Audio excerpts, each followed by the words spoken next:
My name is Marcus. I'm 37, and until 2 years ago, I thought I had the perfect life.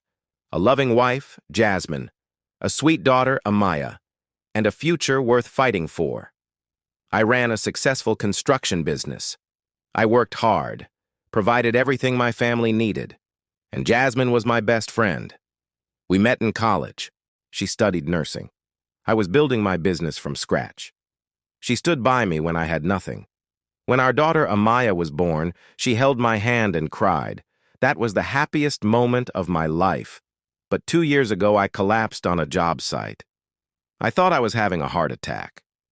Turns out it was stomach cancer, stage 3. They operated and removed the tumor. I thought I could beat it. I had to beat it. For my family. Chemo, though, wrecked me. I lost 40 pounds. My hair, my strength, my confidence. I couldn't work. I couldn't be a husband, barely a father. And Jasmine changed. She stopped sleeping beside me, always on her phone, always working late. She started wearing makeup again. Not for me, though. And perfume. I noticed things missing. Time, lies she thought I wouldn't catch. One night I asked her plainly, "Are you seeing someone?" She laughed, cold. "Don't be paranoid, Marcus. You're sick. You're imagining things." I wanted to believe her. But the next week I overheard her whispering on the phone. She called someone, baby. She said, "He won't last long anyway." My heart shattered. I wanted to scream. But I said nothing. I was too weak. Instead, I started watching. With what little strength I had left, I installed a small camera in our living room. I checked her messages while she slept. And then I saw it. Photos of her in hotel rooms. Messages with a man named Deshaun, a former friend of mine. She told him, "Once he's gone, we'll have everything. I just need to stay a little longer." Once he's gone. She was waiting for me to die. I felt like I already had. I confronted her the next morning, showed her the photos.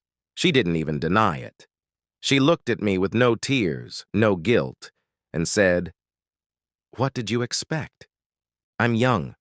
I'm not going to waste my life waiting on someone who's already gone." She walked out that night, took Amaya with her.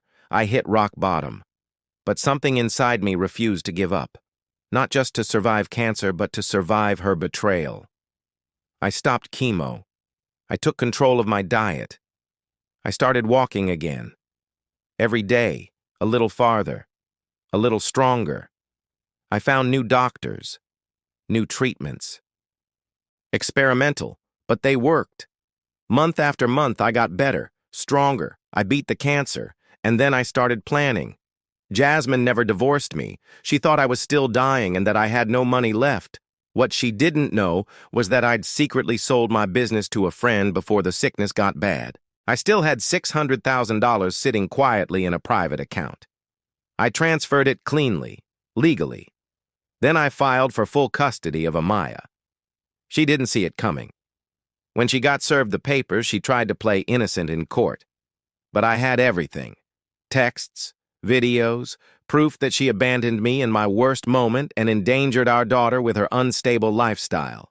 The judge ruled in my favor. She broke down in court screaming, "You can't take her from me! You're supposed to be dead!"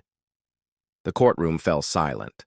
I walked up to her slowly, looked her in the eye, and whispered, "I died the day you betrayed me.